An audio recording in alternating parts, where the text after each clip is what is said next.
Jangan lupa untuk subscribe dan nyalakan lonceng notifikasinya.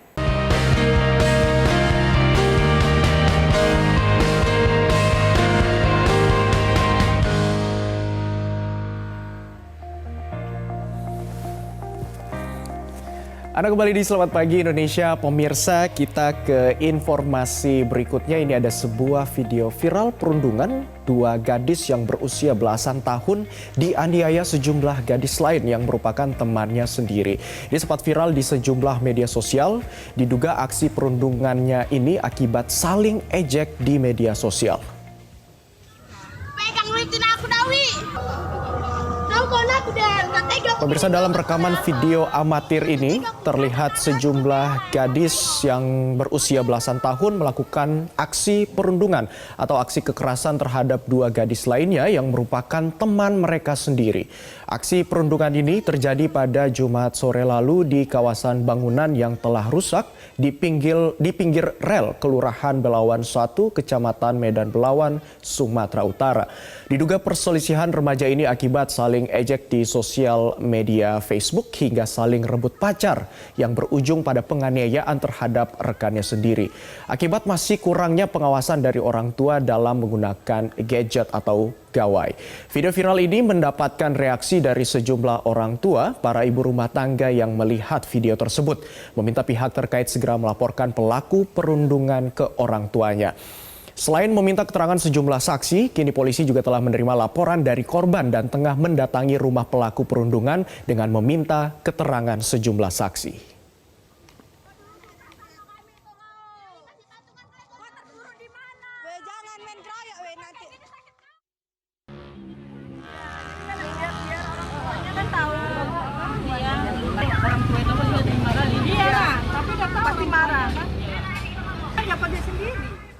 Dan pemirsa, pesatnya arus informasi dan tren di sosial media turut berdampak pada perilaku masyarakat, tidak terkecuali remaja dan juga anak-anak. Lalu sebenarnya seberapa besar dampak media sosial pada perilaku masyarakat dan apa upaya yang bisa dilakukan untuk menciptakan etika sosial media yang sehat? Kita akan membahasnya bersama dengan pengamat sosial Devi Rahmawati yang sudah terhubung bersama kami secara virtual. Halo, selamat pagi Mbak Devi.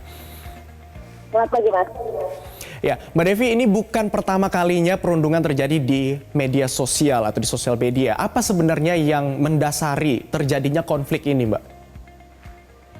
Ya, memang data global menunjukkan masa pandemi semakin meningkatkan praktek cyberbullying di dunia digital. Kenapa? Sederhana, karena semua orang kemudian melakukan aktivitasnya di digital. Dan perlu digarisbawahi, ketika bicara anak dan remaja, mereka berada dalam kondisi yang memang sangat mudah dan rentan. Kenapa? Satu, mereka memiliki waktu luang yang sangat banyak.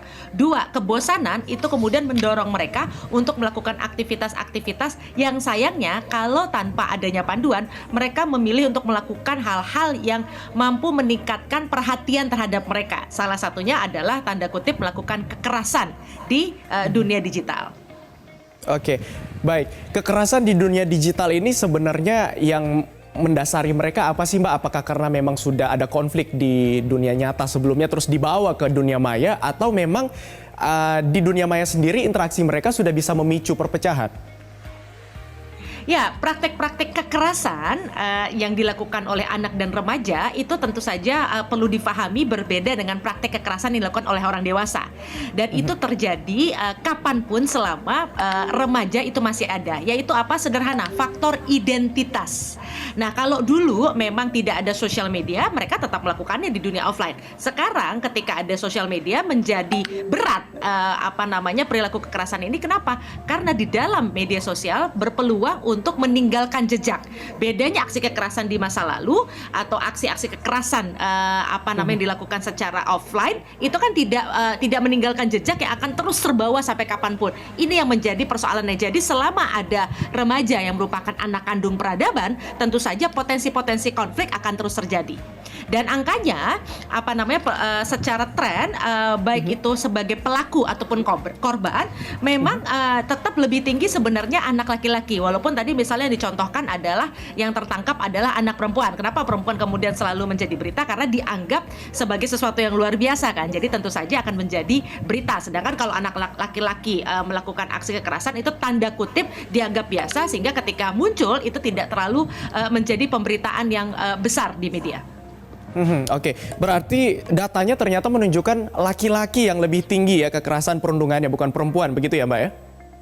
Secara global tetap laki-laki. Jadi kalau ada beberapa data misalnya menunjukkan kalau sebagai pelaku tuh perempuan angkanya sekitar 50 sampai 53%, tapi kalau laki-laki itu sekitar 60 sampai 62%. Sebagai korban, kalau perempuan itu sekitar 60-64, laki-laki itu bisa sampai 69%. Jadi artinya laki-laki juga justru lebih banyak menjadi korban dalam hal ini. Oke, baik. Bukan saya perempuan. Saya ingin menggarisbawahi tadi yang Mbak Devi katakan faktor identitas. Ini faktor identitas yang seperti apa Mbak? Apakah mungkin mereka tidak bisa menyalurkannya di dunia nyata, kemudian dibawa ke dunia maya, atau seperti apa faktor identitas yang dimaksud tadi? Sederhana, karena memang remaja itu pada fase di mana mereka ingin mencari jati diri. Nah, oleh karenanya mereka memerlukan panggung atau ruang untuk menunjukkan siapa saya.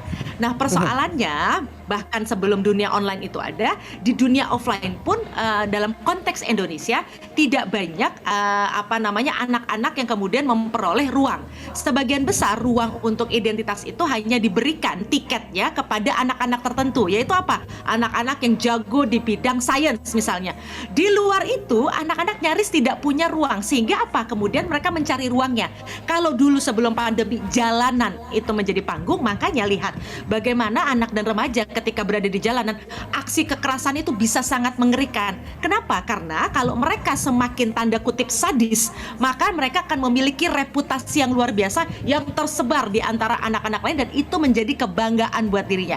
Kenapa? Anak-anak itu sebenarnya mereka bukan berarti jahat atau nakal, karena di ruang lain, di sekolah atau di rumah tidak mendapatkan tempat. Salah satunya apa? Lihat bagaimana terbatasnya ekskul-ekskul di kita yang hanya pada ekskul-ekskul tertentu. Sedangkan anak-anak yang tidak suka olahraga yang umumnya itu atau bidang-bidang sains itu lantas mau kemana?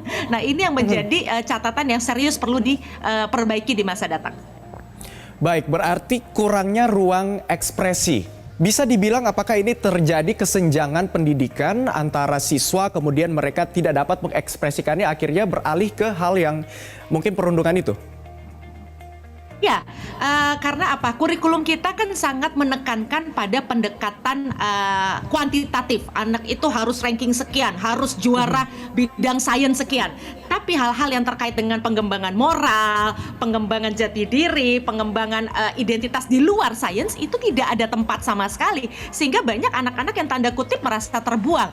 Nah, karena sekarang tidak boleh keluar rumah, akhirnya ruang ekspresinya di dunia digital tadi. Sayangnya memang karena energi itu tidak diarahkan, mereka mencari perhatian dengan mengerjai orang lain. Mungkin awalnya bisa jadi bercanda, tapi bercanda akhirnya berubah menjadi bullying. Nah, ini yang kemudian berbahaya.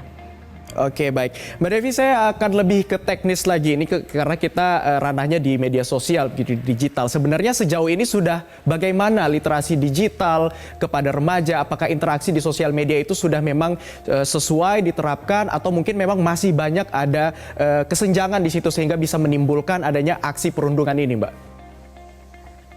Mas, data terkini yang paling menarik kan bagaimana salah satu perusahaan besar di dunia meluncurkan bahwa tanda kutip netizen Indonesia tuh dianggap netizen yang paling, mohon maaf, kurang sopan, kurang beradab. Betul. Nah, sampai ini sederhana, artinya kita tidak bisa. Ya, kita tidak bisa mengelak lagi. Justru kita jangan melihat ini sebagai tudingan. Kita harus belajar. Oh iya, berarti memang ada problem di kita.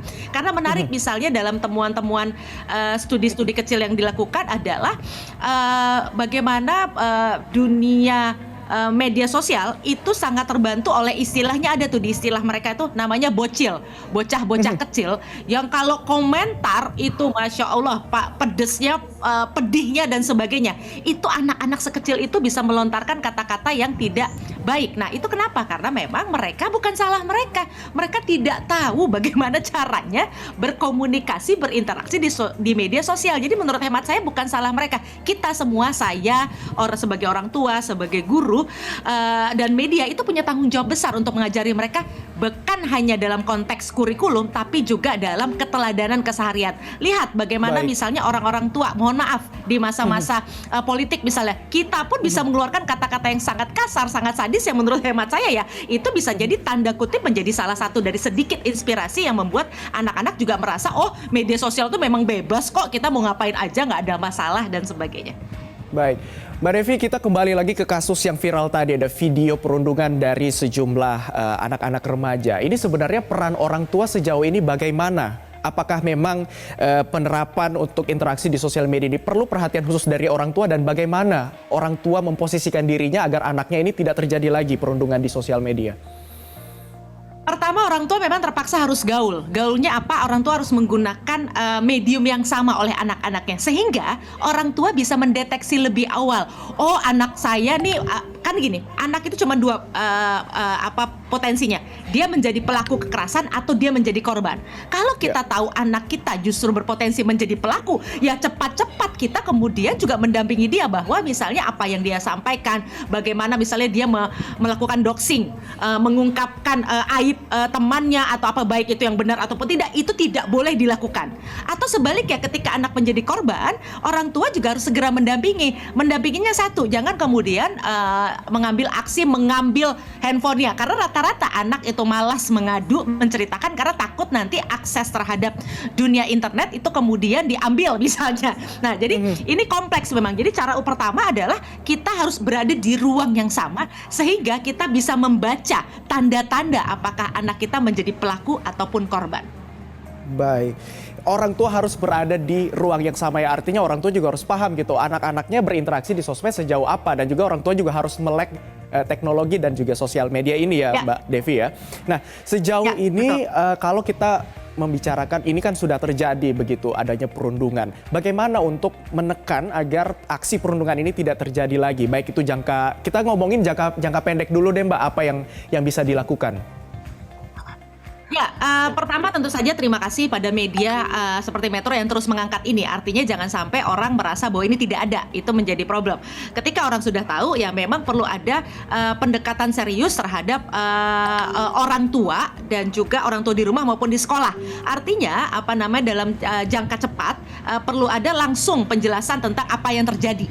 Nah, walaupun misalnya tidak menimpa anak di sekolah itu atau di rumah tersebut. Jadi mumpung ada momentum, saya rasa perlu ada secara serempak ditambahkan materi pertemuan nih, misalnya minggu ini gitu. Oke teman-teman, nih kemarin ada kejadian hal ini, mohon Anda misalnya apa dan sebagainya, dan itu harus cepat dari negara langsung buat. Saya yakin itu udah banyak sekali lah modul-modul untuk menjelaskan apa itu cyberbullying, kenapa Anda jangan jadi pelaku, kenapa juga Anda kalau Anda jadi korban Anda harus ngapain. Itu aja dulu, itu yang paling cepat.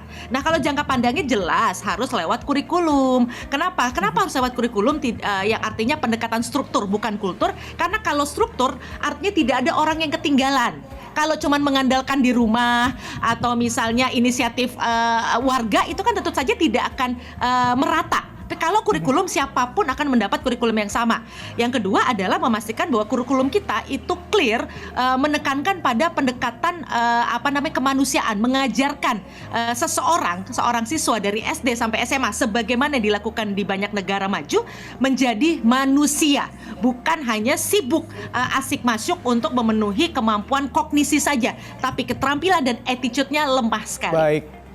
Baik, menjadi manusia itu adalah intinya ya. Jadi bagaimana kita meningkatkan literasi digital dan juga beretika di media sosial. Baik, terima kasih banyak Mbak Devi Rahmawati selaku pengamat sosial sudah bergabung bersama kami. Selamat kembali beraktivitas, Mbak.